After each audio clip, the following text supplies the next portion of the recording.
Bulletin میں سب سے پہلے خبر یہ کہ ایرانی بحریہ نے اسرائیل کے بحری جہاز پر قبضہ کر لیا۔ مسلح ایرانی کمانڈوز ہیلی کاپٹر سے رسی کے ذریعے عرصے پر اترے، کنٹینر سے لدے اسرائیلی جہاز کا کنٹرول اپنے ہاتھ میں لیا اور اسے آبنائے ہرمز سے ایرانی پانیوں کی طرف لے گئے۔ اسرائیل نے ایرانی اقدام کو کشیدگی بڑھانے کی کارروائی قرار دیا۔ اسرائیلی فوجی ترجمان نے کہا کہ ایران کو اس کے نتائج بھگتنا ہوں گے۔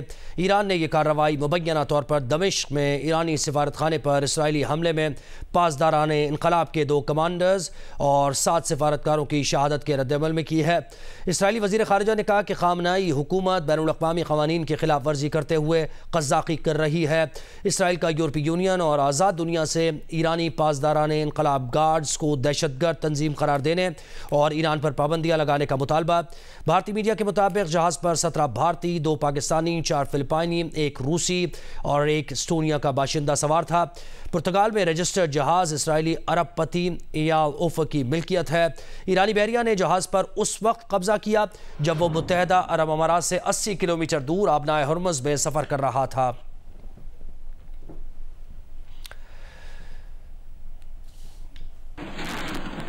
اور ایرانی سپریم لیڈر خامنائی کے مشیر نے ایک بیان میں کہا ہے کہ اسرائیل ایران کے ممکنہ رد عمل سے خوف کی کیفیت میں ہے، وہ ہائی الرٹ پر ہے۔ اسرائیل اور اس کے حمایتی پریشان ہیں کیونکہ وہ نہیں جانتے کہ ایران کیا کرنا چاہتا ہے۔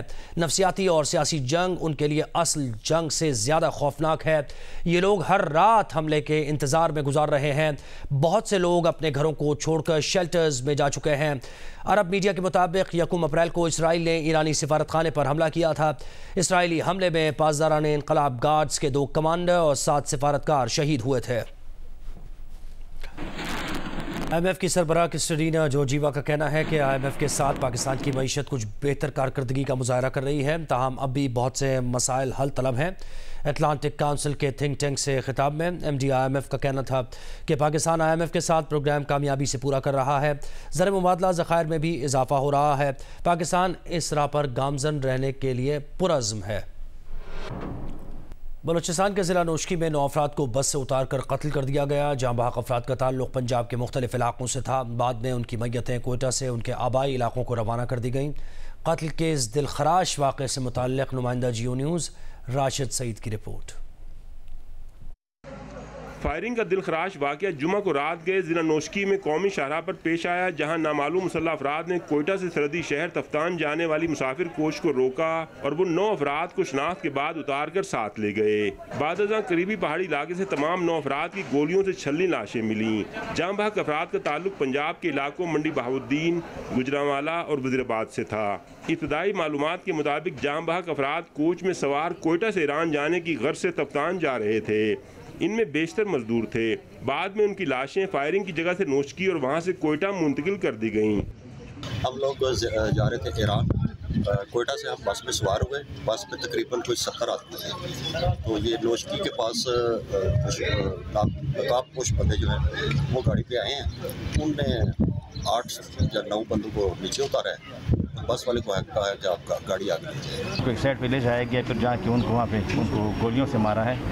ان کی گولیاں سروں میں بھی لگی ہے، ان کی سینے میں بھی لگی ہے، پورے بدن میں لگی ہے۔ 9 ڈیڈ باڈیز ہم نے ابھی ریسیو کر لی ہیں نوشکی سے۔ نوشکی میں جاں بحق افراد کی نماز جنازہ پولیس لائن کوئٹہ میں ادا کی گئی، جس میں وزیر اعلیٰ بلوچستان میر سرفراز احمد بگٹی اور دیگر حکام نے شرکت کی۔ اس موقع پر وزیر اعلیٰ نے اس عزم کا اظہار کیا کہ نوشکی واقعہ میں ملوث عناصر کو ہر صورت کیفر کردار تک پہنچائیں گے۔ یہ جو شہداء کا مقدس خون ہے، اس کا بدلہ ضرور لیا جائے گا۔ جب آپ معصوم پاکستانیوں کا خون بہائیں گے تو یہ بھول جائیے گا کہ آپ کے پیچھے کوئی آنے والا نہیں ہے۔ ہم اپنی پوری فورس کے ساتھ، اپنی پوری طاقت کے ساتھ ریاست جو ہے ان دہشت گردوں کے اوپر حملہ آور ہوگی۔ نوشکی میں کوچ سے اتار کر مسافروں کو قتل کیے جانے کے واقعہ کے دوران ایک اور گاڑی پر فائرنگ کے دوسرے واقعہ میں 2 مقامی افراد بھی جاں بحق اور 3 زخمی ہوئے۔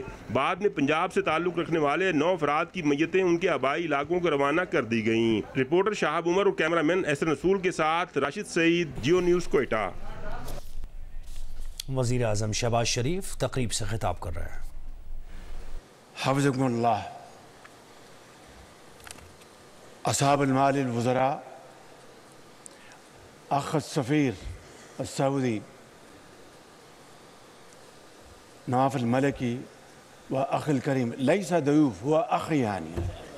وباكستاني 100%.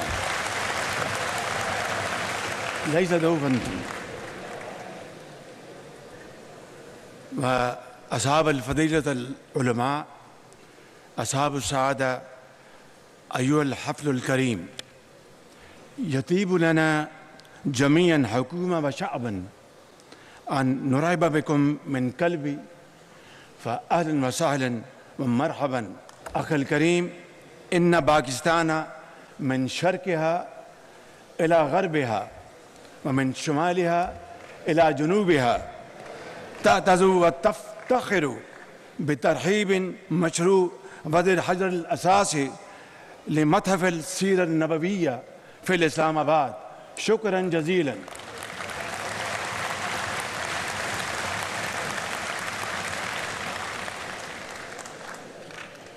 والآن من الأردو لكن وأخيرا وليس آخرا نتمنى لكم ووفدكم طيب الإقامة في وطنكم الثاني. والسلام علیکم ورحمۃ اللہ وبرکاتہ. انتہائی قابل احترام میرے علماء کرام،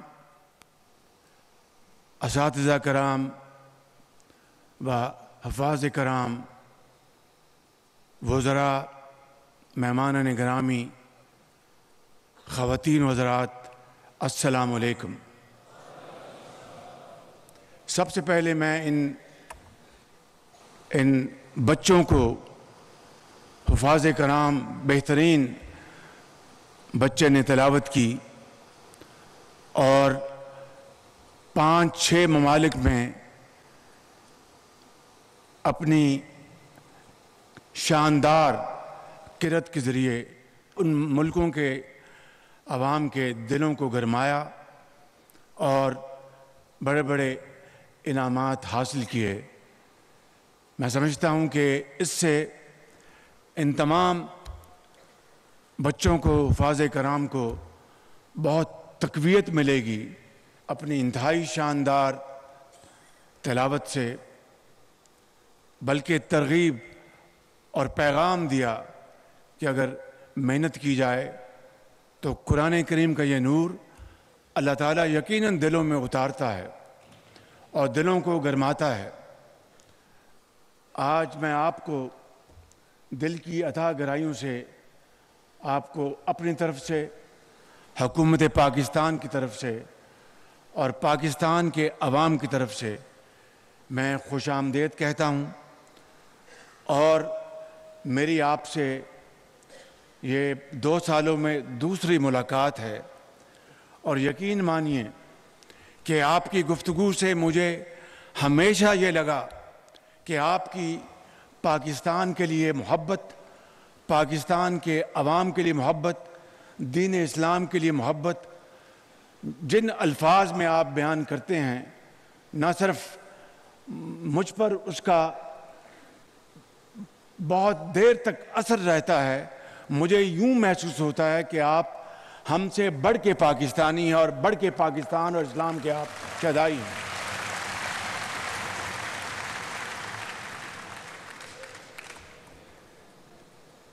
میں اس موقع کے اوپر خاص طور پر عزت مآب خادم الحرمین شریفین شاہ سلیمان بن عبدالعزیز آل سعود اور عزت مآب ولی عہد شہزادہ محمد بن سلمان کے اس شاندار منصوبے میں تعاون کے لیے تہ دل سے شکریہ ادا کرتا ہوں. پاکستان سے سعودی عرب کے شاہی خاندان اور سعودی عرب کے بھائیوں بہنوں کی محبت کو اہل پاکستان کبھی نہیں بھلا سکتے.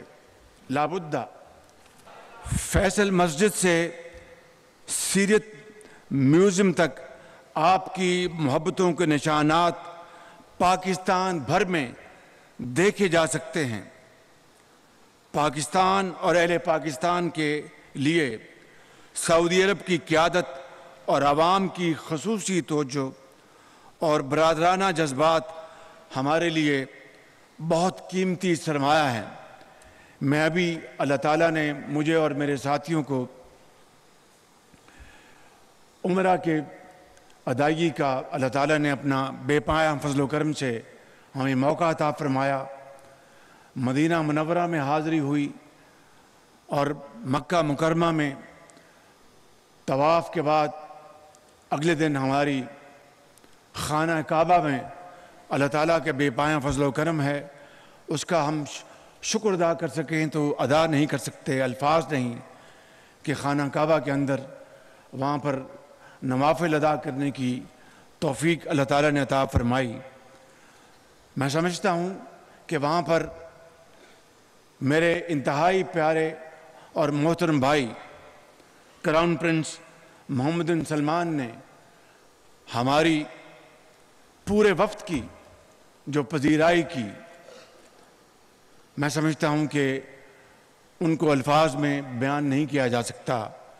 ان کی محبت اور شفقت ان کے چہرے سے عیاں تھی، اور جو گفتگو انہوں نے پاکستان کے عوام کے حوالے سے فرمائی اور یہ کہا کہ میرے بھائی شہباز شریف، پاکستان ہمیں انتہائی عزیز ہے، پاکستان کے عوام کے لیے محبت کے جذبات جو ہمارے دلوں میں ہیں اس کو بیان نہیں کیا جا سکتا۔ اور انہوں نے مجھے کہا کہ آپ جا کے بتائیے گا پاکستان کے عوام کو کہ سعودی حکومت، سعودی فرمانروا اور سعودی عوام پاکستان کے لیے بے پناہ، پاکستان کے عوام کے لیے بے پناہ محبت کے جذبات رکھتے ہیں، اور بتائیے گا کہ ہم پاکستان کو کبھی اکیلا نہیں چھوڑیں گے۔ میں سمجھتا ہوں کہ یہ وہ جذبات ہیں، اور میں نے ان کے تعاون کا بے حد شکریہ ادا کیا اور ان سے یہ کہا کہ سعودی عرب ہمیشہ اچھے اور برے وقت میں، مشکل وقت میں پاکستان کے ساتھ کھڑا رہا، اور جب بھی پاکستان مشکل میں آیا سعودی عرب نے پاکستان کا دل کھول کے ساتھ دیا، اور پاکستان کے عوام اپنے سعودی بھائیوں اور بہنوں کی اور سعودی حکومت کی اور میرے انتہائی پیارے بھائی محمد بن سلمان کی معاونت اور محبت اور تعاون کا شکریہ ادا کرنا چاہیں تو میرے پاس مناسب الفاظ نہیں ہیں۔ اور انہوں نے کہا کہ ہم انشاءاللہ پاکستان کے عوام کی ترقی اور خوشحالی کے لیے نہ صرف دعا گو ہیں بلکہ ہم چاہیں گے کہ پاکستان کی ہم تجارت اور صنعت و حرفت، زراعت اور سرمایہ کاری میں آگے بڑھ کر ہم پاکستان کا ساتھ دیں۔ اور مجھے یہاں پر کہتے ہوئے بہت خوشی محسوس ہو رہی ہے کہ ابھی ہم سعودی عرب سے واپس لوٹے ہیں اور جلد ہی سعودی عرب کا ایک بہت ہائی لیول ایک وفد پاکستان تشریف لا رہا ہے، اور میں سمجھتا ہوں کہ یہ وہ سمبل ہے، نشانی ہے جس سے کہ آپ کو اچھی طرح آپ کو اس بات کا احساس ہوتا ہے کہ سعودی عوام کس حد تک پاکستان کے ساتھ والہانہ محبت رکھتے ہیں۔ آج ہم اس مبارک منصوبے کا افتتاح کرتے ہوئے اللہ تعالیٰ کے حضور شکر بجا لاتے ہیں اور دعا کرتے ہیں کہ آپ صلی اللہ علیہ وسلم کی ذات بابرکات سے مناسبت رکھنے والا یہ مبارک منصوبہ اپنے مقاصد میں کامیاب رہے اور اسلاموفوبیا کے ناپاک پروپیگنڈے کے اثرات کے خاتمے کا ذریعہ بنے انشاءاللہ۔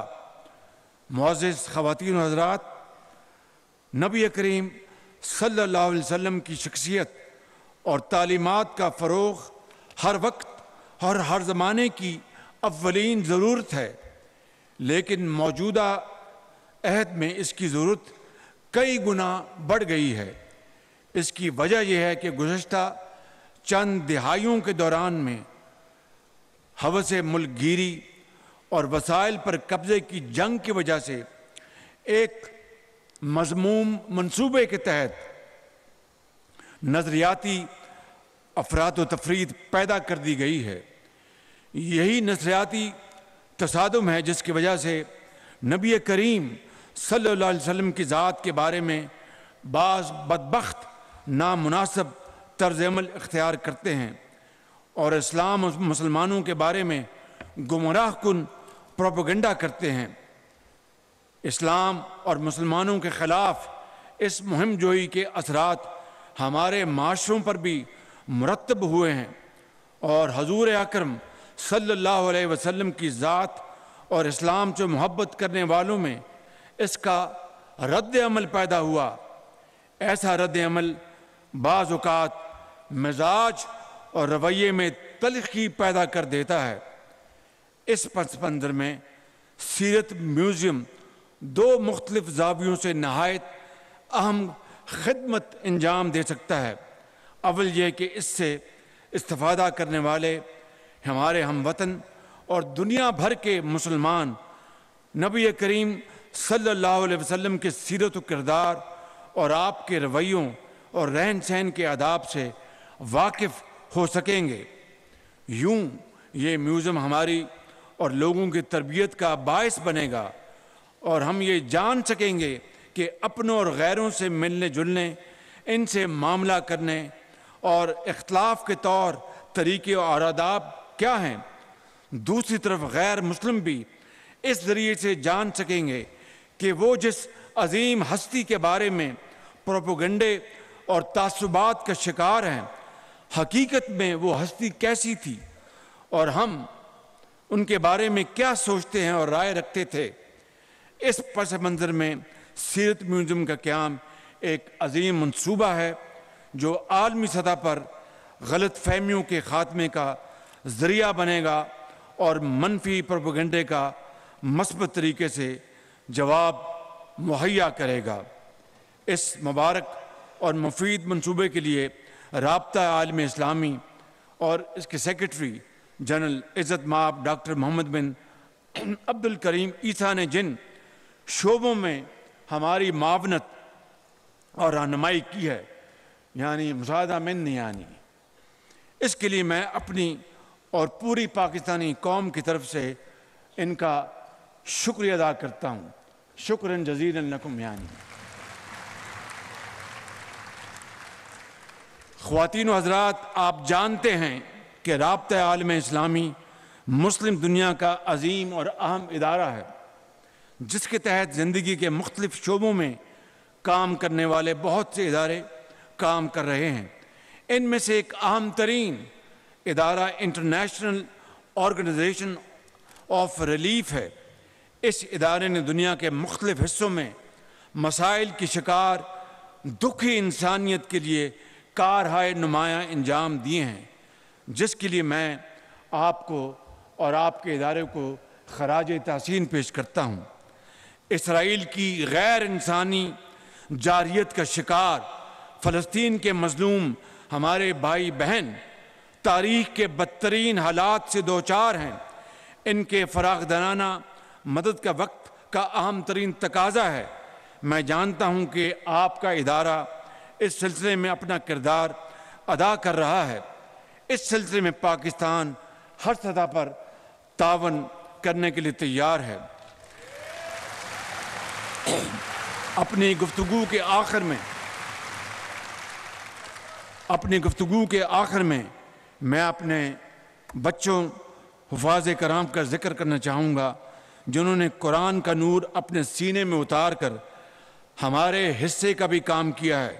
یہ ہمارے بچے ہماری آنکھوں کا نور ہیں اور دل کے ٹکڑے ہیں۔ میں انہیں سلام عقیدت پیش کرتا ہوں۔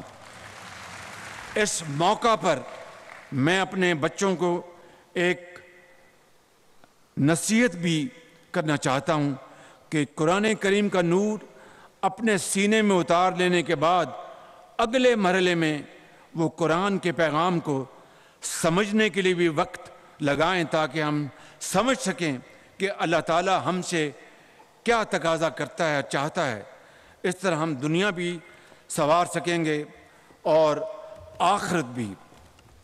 میں آخر میں یہ پھر کہنا چاہوں گا وَأَخِيرًا وَلَيْسَ آخِرًا نَتَمَنَّى لَكُمْ وَلِوَفْدِكُمْ طِيبَ الْإِقَامَةِ فِي وطنكم الثاني پاکستان.